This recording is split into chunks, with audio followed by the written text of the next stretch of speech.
کہ اللہ رب العزت نے اپنے خلیل حضرت ابراہیم علیہ السلام پر بہت سارے امتحانات کیے۔ جب وہ امتحان میں کامیاب ہوئے تو انہوں نے اللہ رب العزت سے اس کامیابی پر انعام اور اس کامیابی پر شاباش اور داد مانگی ہے، اور اللہ رب العزت نے حضرت ابراہیم علیہ السلام کے اس دعا کو قبول فرمایا ہے۔ اب حضرت ابراہیم علیہ السلام کی دعا کیا ہے؟ حضرت ابراہیم نے مصائب، تکالیف، امتحانات برداشت کی کر کے آخر وہ کون سا ہیرا ہے، وہ کون سی قیمتی سرمایہ ہے، وہ کون سی قیمتی چیز ہے جو حضرت آدم علیہ السلام نے مانگی اور اس کا طلب فرمایا۔ ربیع الاول کا مہینہ ہے۔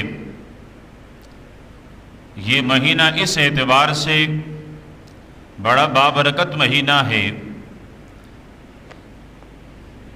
کہ اس مہینے میں ساری کائنات کے ربی، ساری کائنات کی بہار، ساری کائنات کی راحت اور خوشحالی، ساری کائنات کی ابدی، حتمی اور یقینی راحت کی نوید سرور دو عالم صلی اللہ علیہ وسلم کی ولادت باسعادت ہوئی ہے۔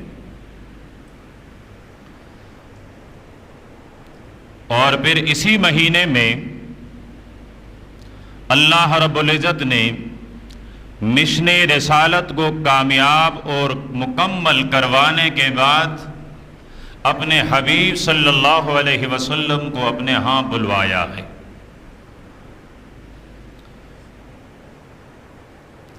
ربیع الاول کا مہینہ عموماً ہر واعظ، ہر خطیب، ہر بولنے والا آپ صلی اللہ علیہ وسلم کی زندگی اور آپ کے سیرت سے متعلق کچھ نہ کچھ بیان کرتا ہے،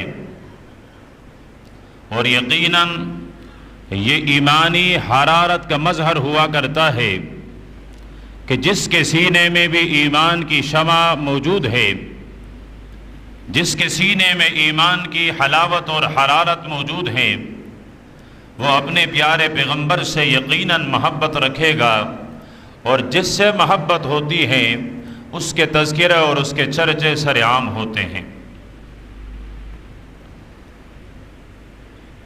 سیرت عربی لفظ ہے، عربی لغت میں اس کا معنی ہے حالت، وصف، صفت۔ قرآن پاک میں اللہ پاک نے سیدنا موسیٰ علیہ السلام کے عصا کا ذکر فرمایا ہے۔ اپنے کلیم سے مخاطب ہو کر رب فرماتے ہیں کہ موسیٰ اپنے اس عصا اور لاٹھی کو پھینک دیں۔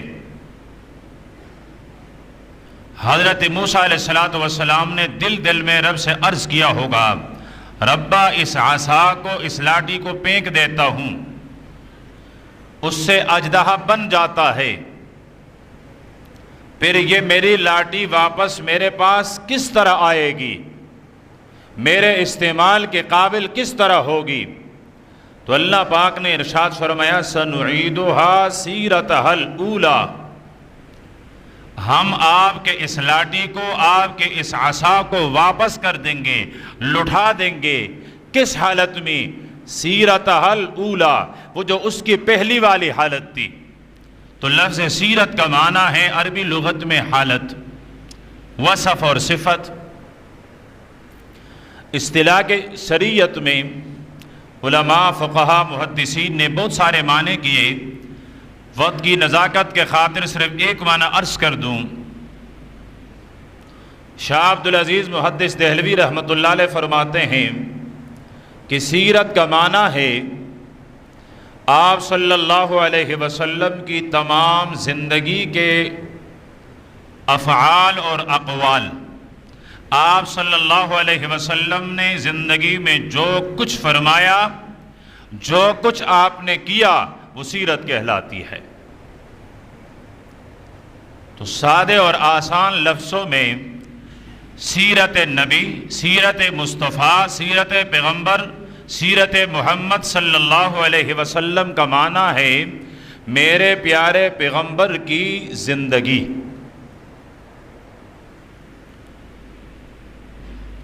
دنیا میں جتنے اقوام، جتنی قومیں، جتنے لوگ اور افراد رہتے ہیں، ہر فرد کا کسی نہ کسی مذہب سے ضرور تعلق ہے۔ دنیا میں آپ کو ایسا آدمی مل ہی نہیں سکے گا جو لا مذہب ہو، جس کا کوئی مذہب نہ ہو۔ ہر آدمی کسی نہ کسی مذہب سے وابستہ ہے، پھر اس کا مذہب یا تو آسمانی ہے، سماوی ہے، یا پھر اس نے اپنے مذہب کو خود گڑھا ہے، یا اس کے خواہشات ہیں، اور یا کسی بتانے والے نے اس کو بتایا ہے یہ طریقہ، یہ رسم، یہ رواج، یہ ہمارے آباء و اجداد کا تھا، یہ ہمارا مذہب ہے، یہ ہمارا طریقہ ہے، یہ ہمارا منشور ہے، یہ ہمارا مقصد ہے۔ اب جنہوں نے اپنے مذہب کو خود گڑھا ہے ان سے تو بحث ہی نہیں ہے، اس لیے کہ وہ مذہب نہیں، اس کی خواہش ہے۔ وہ خواہشات کی ڈھیر تو ہیں لیکن وہ مذہب نہیں ہے۔ جن کے پاس آسمانی مذاہب ہیں، بطور مثال یہودیت ہے، ان کا دعویٰ یہ ہے کہ ہمارے پاس اللہ کے پیارے پیغمبر حضرت موسیٰ علیہ السلام کی دین اور شریعت اور مذہب موجود ہیں۔ یا جس طرح نصرانیت ہے، عیسائیت، ان کا دعویٰ یہ ہے کہ ہمارے پاس اللہ کے پیارے پیغمبر اور نبی حضرت عیسیٰ علیہ السلام کی سیرت، ان کی زندگی موجود ہے۔ لیکن دیکھا جائے تو آج یہودیت کے پاس سیدنا موسیٰ علیہ السلام کی زندگی موجود نہیں ہے، نہ لفظوں کی شکل میں موجود ہے، نہ عمل کی شکل میں موجود ہے۔ عیسائیت کو دیکھا جائے تو نہ وہاں ان کے پاس حضرت عیسیٰ علیہ السلام کے زبان مبارک کے نکلے ہوئے الفاظ، کتاب تورات ان کے پاس موجود ہیں، نہ ہی ان کے پاس حضرت عیسیٰ علیہ السلام کا کہ عملی زندگی وہ بھی ان کے پاس موجود نہیں ہے۔ آسمان کے نیچے، زمین کے صفحے پر اگر کوئی فرد مذہب کا دعویدار ہے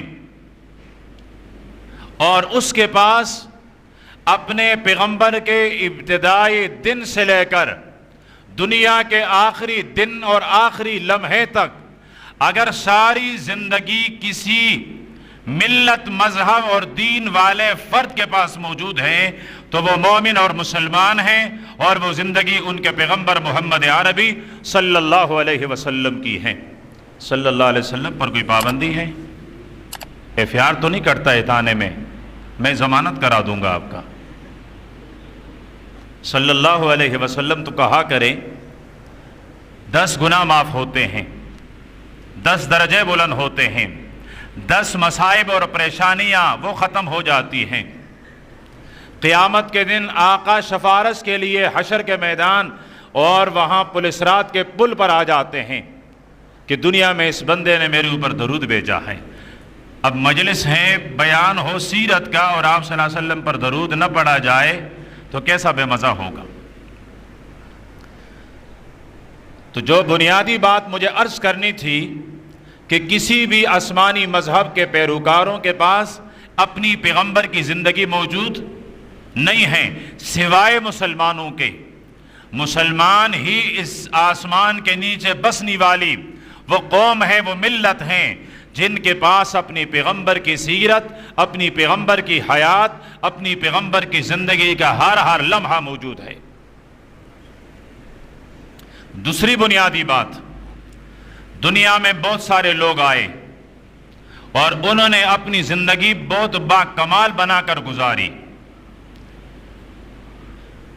کسی فن میں وہ اپنے انتہا کو پہنچے، بڑے بڑے کارنامے انجام دیے، لیکن جب وہ آدمی دنیا سے گیا تو جاتے ہوئے یا تو خود اس نے کہا میرے فلاں منصوبے بھی تھے، مجھے فلاں کام بھی کرنے تھے، مجھے فلاں فلاں کارنامے بھی انجام دینے تھے، لیکن لگتا ہے کہ زندگی مجھ سے وفا نہیں کر رہی ہے، لگ رہا ہے کہ میری سانسیں اب بہت کم باقی ہیں، اب دنیا سے چلا جاؤں گا تو میرے فلاں فلاں کام نامکمل رہ جائیں گے،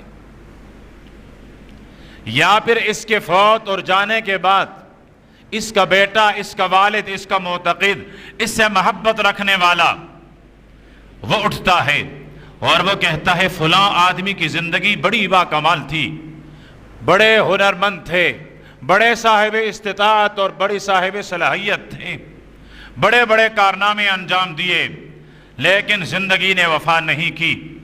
اگر یہ سال، 2 سال، 10 سال تک مزید زندہ رہتے تو اور کتنے سارے کارنامے سر انجام دیتے۔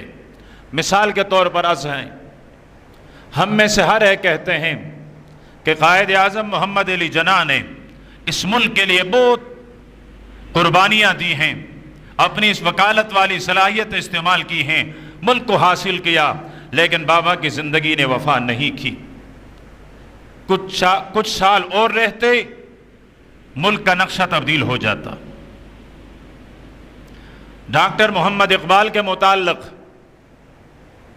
کہ جی بڑے فلسفے والے آدمی تھے، پاکستان کے بنانے کا خواب دیکھا، بڑے کارنامے انجام دیے، لیکن علامہ کی زندگی نے وفا نہیں کی۔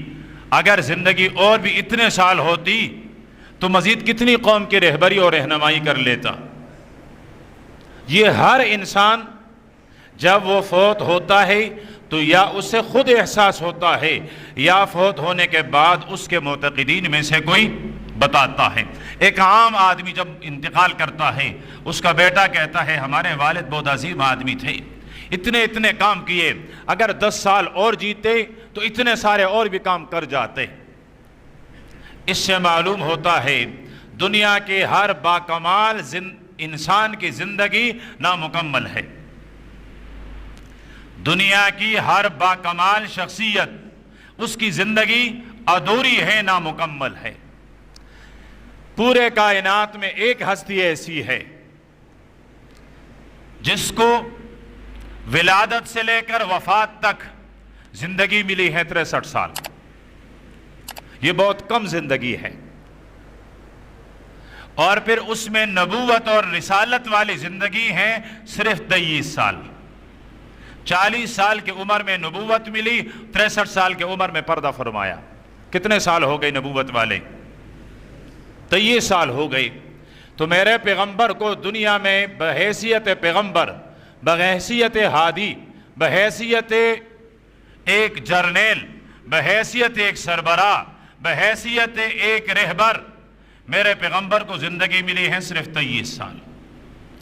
لیکن اس 23 سال کے بعد میرے پیغمبر نے سر عام علی الاعلان 1.25 لاکھ انسانوں کے موجودگی میں ان سے سوال کیا، بتائیے میرے رب نے مجھے جس مقصد کے لیے بھیجا تھا، کیا میں نے زندگی میں وہ مقصد حاصل کر لیا ہے؟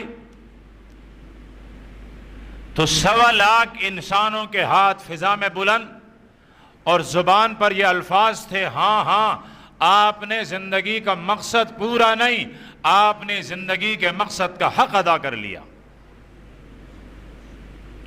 آپ جس مقصد کے لیے دنیا میں تشریف لائے تھے، آپ نے اسے مکمل نہیں اکمل فرمایا ہے۔ اب یہ گواہی انسانیت کی ہے، انسانوں کی ہے۔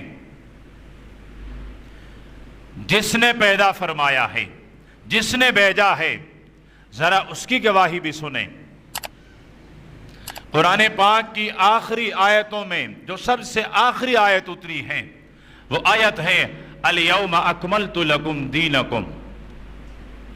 میں نے اپنے پیغمبر کو بھیجا تھا دین سکھانے کے لیے، دین بتانے کے لیے، دین پر عمل تمہیں کرانے کے لیے۔ جس مقصد کے لیے میں نے اپنے نبی کو بھیجا، میں نے آج وہ دین مکمل کر لیا۔ وہ مشن جس پر میرے پیغمبر دنیا میں آئے، میرے رب نے جس مشن پر اپنے نبی اور پیغمبر کو بھیجا، اللہ پاک خود فرماتے ہیں میرے نبی نے آ کر وہ مکمل کر لیا۔ تو اب میرے پیغمبر کی زندگی مکمل زندگی ہے۔ تیسری بات، ہر انسان چاہتا ہے میں کوئی آئیڈیل شخصیت بنوں، میری زندگی ایک معیاری زندگی بنے، میری زندگی ایک مثالی زندگی بنے، میری زندگی ایسی بنی کہ بعد میں آنے والے لوگ اس کی مثال پیش کریں۔ یہ سوچ رکھنے والا انسان تلاش کرتا ہے کہ اب میرے نظر میں ایسی کوئی ہستی جو مجھ سے پہلے گزری ہو، جو میرا آئیڈیل بنے، جو میرے لیے نمونہ بنے، جو میرے لیے ماڈل بنے، جو میرے لیے مثال بنے۔ وہ سب سے پہلے اپنے والد کی زندگی دیکھتا ہے۔ والد کی زندگی دیکھی، بہت سارے کمالات بھی ہیں، لیکن کمالات سے بڑھ کر ان کے خرابیاں بھی ہیں، پوری زندگی میں رہنمائی موجود نہیں۔ وہ اپنی دادا کی زندگی دیکھتا ہے، تو اب اس کی دادا کی زندگی میں بھی اسے بہت سارے نقائص نظر آتے ہیں۔ وہ اپنی پردادا کی زندگی دیکھتا ہے، اس میں بھی بہت سارے نقص اور عیب نظر آتے ہیں۔ غرض وہ اپنے استاد کی، وہ اپنی مرشد کی، دنیا میں جس فرد کی زندگی دیکھیں اس میں اس کو عیب نظر آئے، نقص نظر آئے۔ اب باکمال بننے کے لیے اس کو کسی باکمال زندگی کی ضرورت ہے، تو اللہ پاک نے اس تمنا کو بھی یوں پورا کر دیا کہ لَقَدْ كَانَ لَكُمْ فِي رَسُولِ اللَّهِ أُسْوَةٌ حَسَنَةٌ۔ اگر تم نے اپنی زندگی کو باکمال بنانا ہے تو تمہارے پیغمبر کی زندگی تمہارے لیے نمونہ ہے۔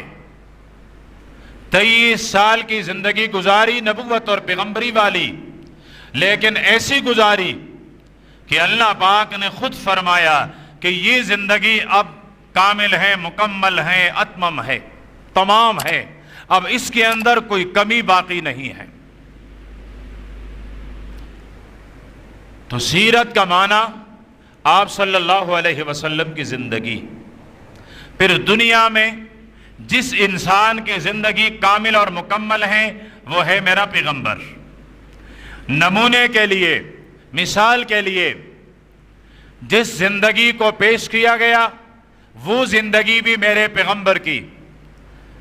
اب میری پیغمبر کی زندگی جب اتنی باکمال ہے تو باکمال چیز، قیمتی سرمایہ جب بھی ملا کرتا ہے، تکلیف کے بعد، مشقت کے بعد، مصائب کے بعد ملا کرتی ہے۔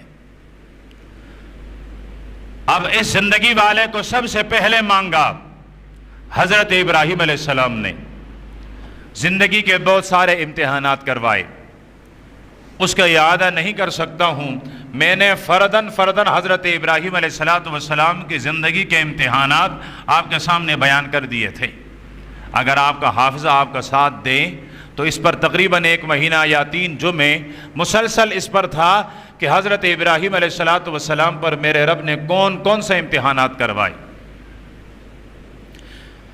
ان امتحانات سے گزرنے کے بعد دعا فرمائی، ربنا وبعث فیہم رسولا، اے میرے رب میری تمنا یہ ہے، میری آرزو یہ ہے، میری دعا یہ ہے کہ میری اولاد میں سے نبی آخر الزمان کو بھیج دیں۔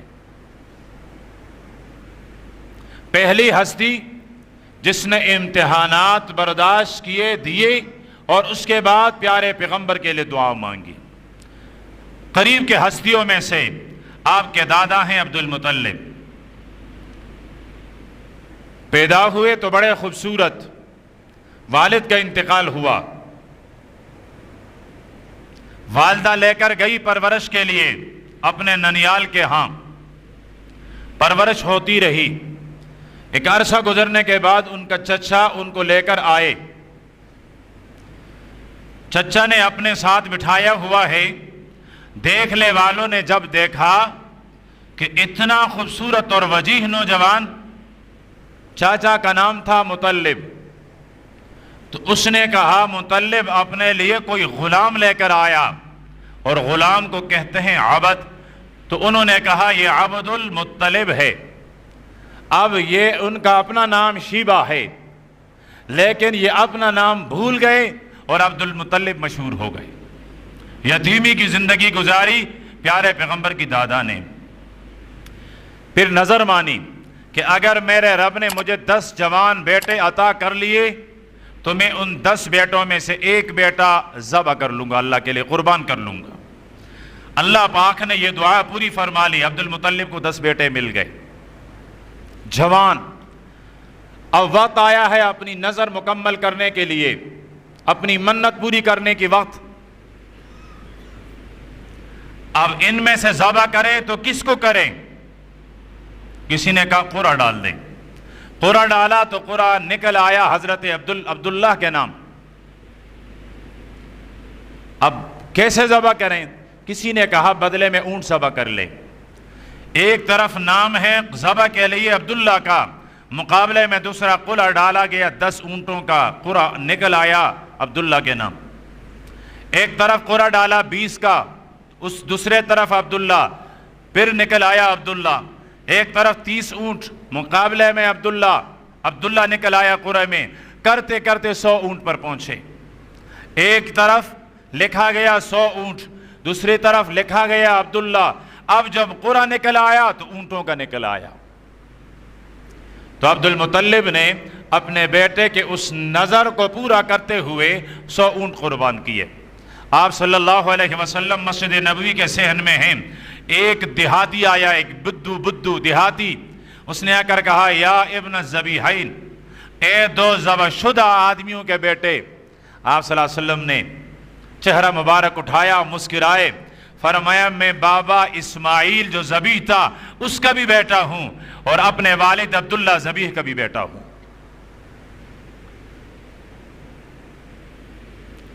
حضرت عبداللہ نے مدینے کا سفر کیا، راستے میں ایک خاتون ملی، یہودی ہے، فاطمہ نام ہے اس عورت کا۔ اس نے کہا عبداللہ مجھ سے شادی کر لو۔ اس نے کہا میں ایسا فیصلہ نہیں کر سکتا۔ اس نے کہا اچھا اگر نکاح نہیں کر سکتے ہو تو مجھ سے ویسے ملاقات کر لو۔ اس نے کہا ہماری جو نسل ہے، ہماری جو خاندانی روایات ہے وہ اس کے منافی ہے۔ اللہ پاک سلسلہ نبوت کی ابتدا سے لے کر انتہا تک یوں حفاظت کرتا ہے، اور پھر بھی کوئی کانا اٹھ کر کہے میں بھی نبی ہوں، اے حرامزادے تجھے دیکھ، تیری نبوت کے دعوے کو دیکھ۔ نبی ایسا ہوتا ہے جس کی نسل در نسل اللہ حفاظت کرتا ہے۔ مدینہ تشریف لے گئے، بنو زہرہ کے قبیلے میں سے ایک خاتون حضرت آمنہ سے آپ سے نکاح کیا۔ واپسی میں آئے، اسی خاتون نے پھر رو کے دیکھا، کہتے عبداللہ نکاح کر لیا؟ اس نے کہا ہاں کر لیا۔ کہتے تیرے پیشانی میں جو نور مجھے نظر آیا اب نظر نہیں آتا۔ اس سے لگتا ہے کہ نکاح کرنے کے بعد وہ نور تیرے پیشانی سے منتقل ہو چکا ہے۔ مدینے میں آئے چند مہینے، مکے میں آئے چند مہینے گزارے، واپس شام کے ایک قافلے کے ساتھ تجارت کا سفر کیا، بیمار ہوئے، اور پھر مدینہ منورہ میں اپنے سسرال کے پاس رہے، اور کچھ مہینے بیمار رہنے کے بعد انتقال کر گئے۔ اب حضرت عبداللہ بھی آزمائش میں، عبد المطلب بھی آزمائش میں، اب آ جائے حضرت آمنہ کا آزمائش۔ جوان، اب اور عمر 18 سال بھی نہیں ہیں، گود میں صرف ایک بچہ ہے اور بیوہ ہو گئی۔ لیکن حضرت آمنہ فرماتی ہیں جب میری نکاح عبداللہ سے ہوئی، آپس میں ملاپ ہونے کے بعد میں جب دھوپ کے اندر نکلا کرتی تھی تو بادل کا ٹکڑا میرے سر پر یوں سائبان بن کر چلا کرتا تھا۔ میں زمزم کے کنویں پر پانی لینے کے لیے جایا کرتی تھی تو پانی ابھرتا ہوا، جوش مارتا ہوا نزدیک آ جایا کرتا تھا۔ مجھے اپنے پڑوس کے خواتین سہیلیاں کہا کرتی تھی آمنہ تم جاؤ مت، تم یہاں ٹہری رہو، جب تک تم یہاں ٹہری رہتی ہو تب تک چاہے زمزم سے پانی بھرنا ہمارے لیے آسان ہوتا ہے۔ حضرت آمنہ فرماتی ہیں خواجہ عبداللہ سے ملاقات کے بعد میں جب بھی کسی درختوں کے سامنے سے گزری ہوں میں نے دیکھا کہ وہ درخت یوں جھک جایا کرتے تھے. میز ریتیلی اور پتریلی زمین پر چلا کرتی تھی. مجھے لگتا تھا میرے پاؤں کے نیچے کوئی نرم چیز بچھائی جا رہی ہے. میرے قدم بڑے نرم نرم رکھوائے جایا کرتے تھے. سمجھ میں نہیں آتا تھا معاملہ کیا ہے. لیکن فرمایا جب میرے پیارے محمد کی ولادت ہوئی تب مجھے اندازہ ہوا کہ اللہ پاک نے پورے کائنات کے نور کو جو خواجہ عبداللہ کے ماتھے میں چمکایا اس کو حضرت آمنہ کے بطن تک منتقل فرما کر میری اور آپ کی بگڑی ہوئی انسانیت پر میرے رب کو رحم آیا اور رحمت للعالمین دنیا میں تشریف لائے. اب اس پیارے پیغمبر کی زندگی کیا ہے؟ زندگی رہی تو آئندہ مجلسوں میں عرض کی جائے گی. اللہ پاک مجھے اور آپ کو ہر مسلمان کو پیارے پیغمبر کی سیرت اور ان کی زندگی پر چلنے کی توفیق عطا فرمائیں. وآخر دعوانا الحمد